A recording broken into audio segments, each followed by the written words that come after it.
사명을 놓치는 것이 위기다. 사명을 놓치는 것이 위기다라는 제목으로 함께 말씀을 나누도록 하겠습니다. 요즘 서점가에서 1, 2위를 나란히 다투고 있는 베스트셀러가 있습니다. 평신도를 위한 쉬운 창세기면 좋겠지만 그게 아니라 골든 아워라고 하는 제목의 책 두 권입니다. 1권, 2권. 이 골든 아워 말 그대로 아주 중요한 타이밍을 말하는 거죠. 이 책은 외상외과 전문의인 아주대학교의 이국종 교수가 지난 17년간 중증외상센터를 지키면서 경험한 것들을 아주 담담하고 절제된 필치로 써내려간 기록입니다. 여러분, 중증외상센터가 뭡니까? 갑작스러운 불의의 사고, 예를 들면 교통사고, 추락사고, 자살 시도로 하다가 실패한 사고, 또 대형 사고로 인해서 신체에 과다한 손상을 입고 출혈도 과다해서 곧바로 치료하지 않으면 죽음에 이를 수 있는 응급 환자를 살려내는 것이 바로 이 중증외상센터입니다. 그래서 예를 들면 이제 정형외과 같은 경우에 뼈가 부러졌다, 그럼 뼈만 보면 되지 않겠습니까? 뭐 장기가 부서졌다, 그러면 장기를 이렇게 수술만 하면 되는데, 이 중증외상센터는 팡 부딪히면서 뼈 부러지고 장기 부러지고, 장기는 부러지지 않죠. 장기 찢어지고 터지고 막 살 찢어지고, 그러니까 몇 가지의 분야를 한꺼번에 응급처치를 하고 곧바로 수술해서 꿰매고 잇고 붙이지 않으면 금방 생명이 경각에 달릴 수 있다는 겁니다. 그래서 소생술, 응급시술, 수술에 이르기까지 통합적인 치료가 아주 짧은 시간 안에 집중적으로 요구되는 아주 고도의 의술과 집중력이 요구됩니다. 이국종 교수는 전에 아덴만 여명작전에서 부상당한 우리 석혜균 선장, 이분을 치료한 분으로 아주 잘 알려지지 않았습니까? 또 우리나라로 귀순하다가 북한군에 의해서 총에 맞아가지고 쓰러진 병사를 곧바로 응급수송해서 살린 것으로 잘 또 보도가 된 분입니다. 근데 이분이 2003년과 2007년 두 차례에 걸쳐서 전에 이제 미국과 영국 등 해외에 있는 외상센터를 돌아보면서 우리나라가 얼마나 이 국제적인 기준에 있어서 외상센터로 턱없이 이 설비나 여러 가지 시스템이 열악한지를 아주 절절하게 느꼈습니다. 그러면서 계속해서 외상센터의 격과 또 시스템의 정비를 위해 계속 건의를 했는데 받아들여지지 않더라는 겁니다. 하다 안 되면 진짜 안 입고 더럽고 치사하다, 내가 여기 아니면 못할 데가 없는 줄 아냐, 그리고 딱 때려치고 도망가지 않았겠습니까? 근데 그렇지 않고 이 국종 교수는 주어진 한계 안에서 사람의 생명을 살려야 되겠기 때문에 여전히 열악하고 여전히 힘들다는 건 알지만 그 가운데 최선을 다하며 꿋꿋하게 외상센터를 지키며 환자와 사투를 벌여왔습니다. 이분의 이런 모습이 알려지면서 정치권에서도 여기저기서 입문하라는 러브콜을 받고 여러 가지 유혹들이 많았죠. 그럼에도 이분은 흔들리지 않고 꿋꿋하게 외상센터를 지키면서 자신의 길을 묵묵히 가고 있습니다. 여러분, 외상센터 의사가 되려면 기본적으로 정형외과나 외과 의사가 돼야 됩니다. 그러나 의대 쪽에서 볼 때 이쪽으로 지원하는 사람들이 요즘 상당히 적습니다. 왜냐? 힘드니까. 힘들고 또 나이 들어서도 하기에 부담스럽고, 막 나이 들어서도 피 보고 막 뼈 부러진 거 맞추고 하려면 힘들다는 거죠. 그래서 나이가 들어서도 부담 없이 오래 할 수 있는 성형외과, 피부과 이런 쪽으로 많이 선호해서 간다고 합니다. 그러나 이렇게 되면 어떻게 됩니까? 정말 위급할 때 꼭 필요한 의사가 모자라게 됩니다.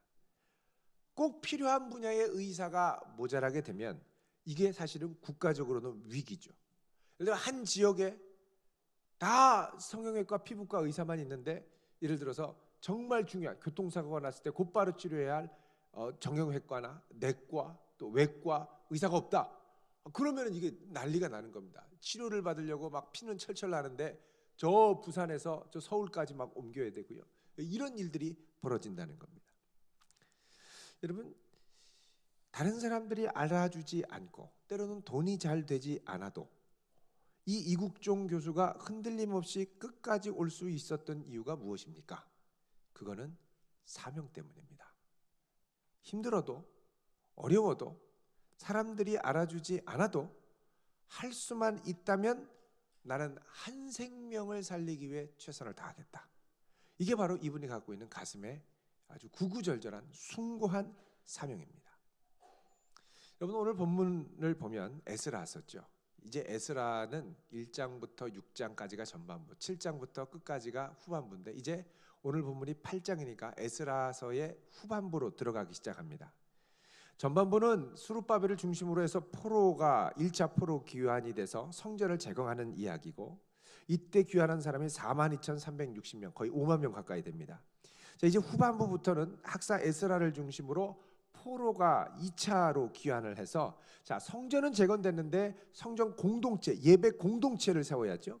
예배 공동체를 세우려면 필요한 사람이 있습니다. 첫 번째, 말씀을 가르치는 사람. 근데 이거는 학사 에스라가 밤낮 주야로 열심히 말씀을 연구해서 준비가 됐습니다. 그 다음에 두 번째 뭐냐, 예배를 잘 드리려면 예배 공동체가 세워져야 되는데, 그러려면 성전을 섬기는 제사장과 함께 레위인이 있어야 됩니다. 근데 가려고 에스라가 이제 이 하나님의 성전 공동체, 예배 공동체를 세우려고 딱 출발하려고 딱 봤더니 레위인이 없는 거예요. 한 사람도 없어요. 성전을 지키고 성전에 예배를 드리려면 레위인이 있는 건 당연한데 레위인이 없는 거예요. 자, 오늘 말씀 8장 15절 보면 이렇게 말씀합니다. 읽어보겠습니다. 시작. 내가 무리를 아하와로 흐르는 강가에 모으고 거기서 3일 동안 장막에 머물며 백성과 제사장들을 살핀즉 그 중에 레위 자손이 한 사람도 없는지라. 자, 여러분, 여기 보면 제사장들은 있습니다. 제사장들은 하나님께 제사 드리는 중요한 직책이고 그 당시에 많은 존경을 받는 이들이었기 때문에 제사장은 그래도 명맥을 유지해 왔습니다. 그런데 누가 없었느냐? 레위인이 없었습니다. 왜 없었느냐? 성전이 바벨론 침공으로 무너지고 70년 동안 성전이 부재하고 저 바벨론으로 끌려가 있는 상태에서 레위인들이 내가 있어서 뭐하나? 우리는 있을 필요가 없어. 그리고 자신의 존재 이유를 찾지 못하고 하나둘씩 흩어지기 시작한 거예요. 여러분, 레위인이 솔로몬의 전성시대, 다윗의 전성시대 때는 그 수가 어마어마하게 많았습니다. 자, 역대상 23장 3절을 보시죠. 역대상 23장 643쪽입니다. 구약성경 643쪽.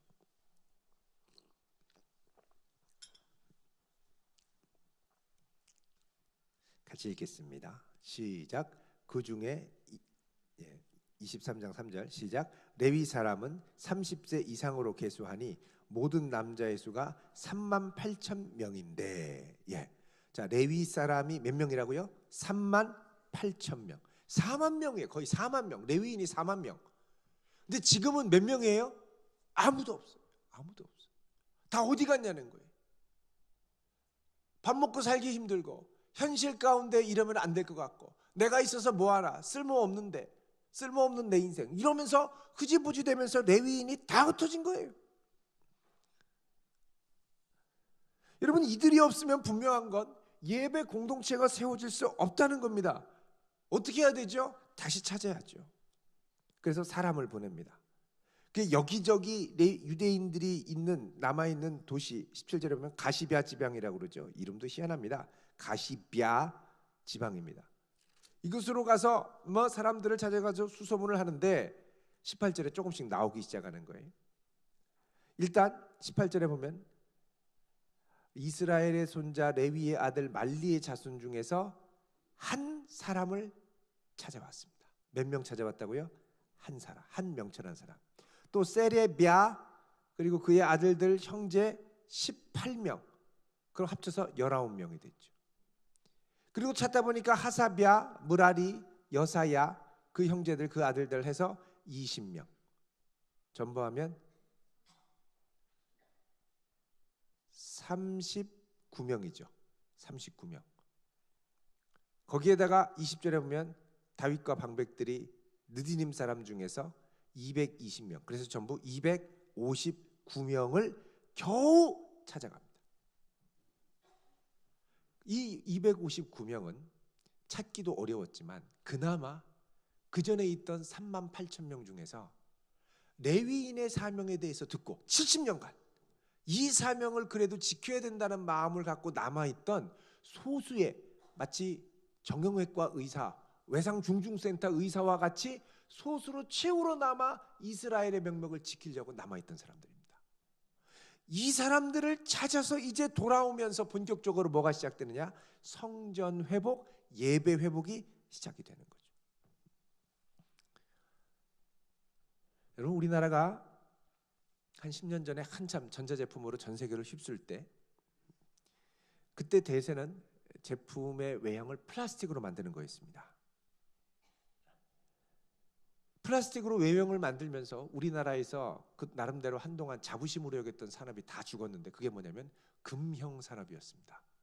금형 산업은 쇠를 통으로 깎아서 절삭하는 이 산업이죠. 왜냐하면 플라스틱으로 다 제조했기 때문에 금형이 필요 없었습니다. 결국 금형 산업의 뿌리가 흔들리면서 거의 없어지게 됐죠. 또 우리나라 전반적으로 전자업계, 산업업계 전반적으로 금형 산업은 없어도 돼라고 생각을 했었습니다. 그 정도까지 갔었어요. 그런데 이게 아니다, 아차 싶으면서 머리를 몽둥이로 얻어 맞은 것 같은 경험을 한 적이 있습니다. 그게 언제냐? 애플 제품이 나왔을 때. 애플의 아이폰과 애플의 얄쌍한 맥북 에어가 나왔을 때 그 외형이 뭘로 돼 있냐면 알루미늄을 정교하게 절삭한 유니바디 형태로 나왔습니다. 통으로 알루미늄을 깎아버린 거예요. 이게 옛날에 우리나라에 있었는데 지금 다 없어졌거든요. 삼성에서 부랴부랴 큰일 났다, 어떻게 하냐 해가지고 몇 년에 걸쳐서 설비 다시 하고요, 사람들 수소문해서요, 겨우겨우 해서 다시 시작한 게 우리나라에서 금형 산업입니다. 그래서 그 다음부터 애플 제품을 본딴 얄쌍한 노트북들이 나오기 시작했죠. 다른 말로 하면 뭐냐면, 우리나라는 애플 제품을 보기 전까지는 이게 그렇게 쓸모 있는 줄 모르고 또 필요도 없다고 생각했다는 거예요. 여러분, 다른 사람들이 쓸모 없다고 해서 그게 진짜 쓸모 없는 게 아닙니다. 다른 사람이 쓸모 없다고 해도 내 가슴을 뛰게 하는 확신, 내 가슴을 뛰게 하는 사명, 내 가슴을 뛰게 하는 소명이 분명하면 여러분, 그거를 변화무쌍한 세상에서도 변함없이 붙들 수 있어야 합니다. 그래야 끝까지 가는 거예요. 그러려면 여러분, 하나님이 내 가슴에 주신 가슴 뛰는 일을 붙들어야 되고, 타협하면 안 됩니다. 이거 요즘에 이게 대세래, 너 그거 그만해. 쉽게 흔들리지 말고요, 많이 고민하고 기도하면서 결정한 나의 길이라면 이 길을 끝까지 한번 가보시길 바랍니다. 그래야 길이 있어요. 요즘에는 저게 뜬대. 어제 공인중개사 또 시험 보지 않았습니까? 공인중개사래. 요즘엔 또 뭐래? 또 막 여기저기 이것저것 저것저것 뭐 많이 있는데, 여러분 그 다 따라다니면요 가랭이 찢어지고요. 정말 중요한 건 내 가슴을 뛰게 하는 그 사명이 있어야 된다는 거예요. 그거를 갖고 끝까지 가야죠.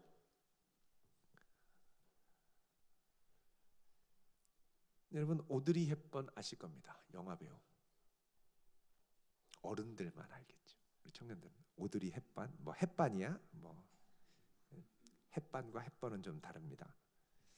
옛날에 그 티파니에서 아침을이라는 아주 유명한 영화가 있었는데, 거기에 이 티파니가 아니라 이 오드리 헵번이 가난한데 커피랑 종이 봉지 속에 빵을 부스러기를 막 먹으면서 유리창 보석들을, 그 뉴욕 5번가에 있는 티파니 본점 있는 막 보석들을 확 이렇게 막 부러운 눈으로 바라보는 영화로 유명해져서 티파니가 떴다는 거 아니에요? 티파니는 미국 최고의 보석 산업의 메카고, 티파니가 올해로 몇 년째냐? 181년째입니다. 보석의 명가죠. 보석의 명가. 대단하지 않습니까? 근데 티파니가 위기입니다. 지난 2년 동안 계속 막 매출이 줄고요. 또 미국 가구 변화를 보면 1950년대 결혼 가구가 전체 미국 가구의 78%였습니다. 웬만하면 다 결혼했어요. 10집에 8집. 근데 지금 미국은 어떠냐? 10집에 그러니까 48%밖에 결혼 가구가 안 됩니다. 10집에 5가구. 그러니까 여러분, 결혼을 해야 예물을 하죠. 약혼을 해야 뭐 Will you marry me 이러면서 뭐 보석도 주고 뭐 이렇게 뭐 영화에서 나오지 않습니까? 그런 거 하지 않겠습니까? 근데 결혼들을 안 하고 혼자 살고 뭐 같은 남자끼리 살고 같은 여자끼리 살고 이러니까 이게 안 되는 거예요. 그러니까 계속 티파니가 막 줄어들죠. 버티다가 작년 5월에 CEO가 해임됐습니다. 보석 산업 이제 끝났다. 사양 산업이다. 망한다. 또 우리나라도 뭐 보석 옛날에는 많은데 요즘 결혼들을 많이 안 하니까 점점점 사양 산업처럼 가지 않습니까? 그런데 지난달 23일에 티파니가 지난 1분기 매출을 발표했는데 이게 아주 놀라운 거예요. 작년 4분기 대비 순이익이 53%가 증가하고요. 전 세계에서 매출은 15%가 증가했습니다. 아주 내실 있는 순이익이 늘었다는 건 견고한 성장을 이어간다는 거거든요. 아니 이 티파니 보석산업 죽어가는 사형산업을 어떻게 키웠느냐 보니까 보석의 가치는 변함없다. 단 이것을 향해 갖고 있는 사람들의 고정관념과 장벽이 있을 뿐이다. 이걸 제거해주는 작업을 한 거예요. 그래서 어떻게 했느냐? 모델을 일단 다양하게 등장시켰습니다. 그 전에 이 티파니 보석 모델은 주로 백인 여성, 뭐 공주님처럼 신데렐라 같은 나왔는데 아시안계도 나오고 흑인도 나오고 흑백 커플도 나오고 뭐 동성 커플도 뭐 나오고 별의별 희한꼴란한 커플들 다 나와서 보석 갖고 그러니까 보석은 꼭 이렇게 결혼한 전통적인 것만이 아니라 뭐 연인 사이에 뭐 동거 커플도 나오고 연인 커플도 나오고 데이트하는 사이에 뭐 주고 그러니까 뭐 야 이게 꼭 결혼할 때만 쓰는 게 아니구나 하는 고정관념이 허물어지게 된 거죠. 거기에다가 두 번째로 그 유명한 티파니에서의 아침을로 유명한 그 티파니 본점 4층에 블루박스 카페라고 하는 이 카페를 만들었습니다. 이 카페는 가면 티파니 보석으로 다 휘두른 거예요. 보석집이니까. 그리고 거기에 커피와 샌드위치로 세트 메뉴를 받는 거예요. 세트 메뉴, 커피와 샌드위치 세트 메뉴가 $29. 우리 돈으로 하면 35,000원. 베스타 가격입니다. 뷔페. 꽤 비싸죠. 그런데 여기서 아침을 먹겠다고, 또 티파니에서의 아침물이잖아요. 여기서 아침을 먹겠다고 줄나라비를 쓰는데 예약을 해도 며칠을 기다려야 될 정도로 아침 난리가 난 거예요. 거기 가서 아침 먹으면 어떻게 하실까요? 다 인증샷 찍으셔야죠. 뒤에 막 보석 확 티파니에서의 아침을 이거 찍는 거죠. 그럼 거기 가면 또 티파니에서 아침을 난리가 나고 뭐 저게 블루 보석이니 뭐냐고 막 그 사람들이 그러니까 너도 나도 가보고 싶은 곳이 티파니에서의 아침물이 된 거예요.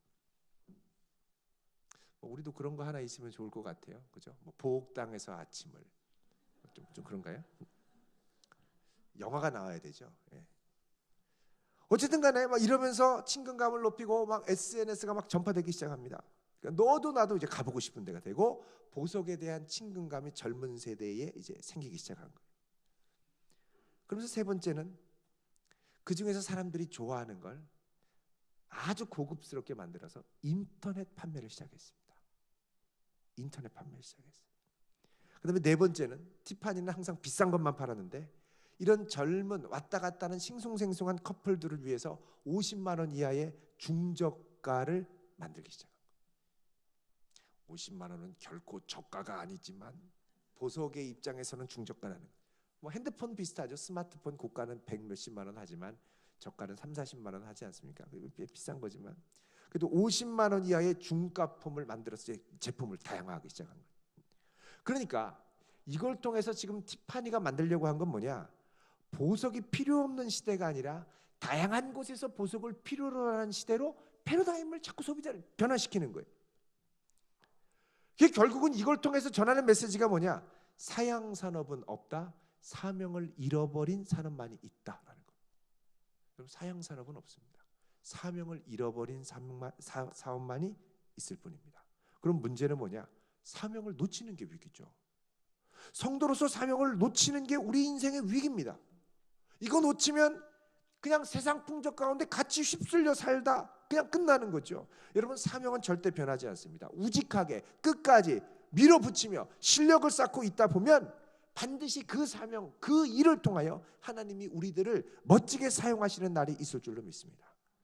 여러분 나는 편한 길을 가려고 이 길을 선택한 게 아닐 겁니다. 처음에는 다들 가슴 벅차서 갔겠죠. 여러분 그렇다면 그 길을 끝까지 붙들고 나아갈 수 있기를 주의 이름으로 축원드립니다. 기도하겠습니다. 거룩하신 하나님,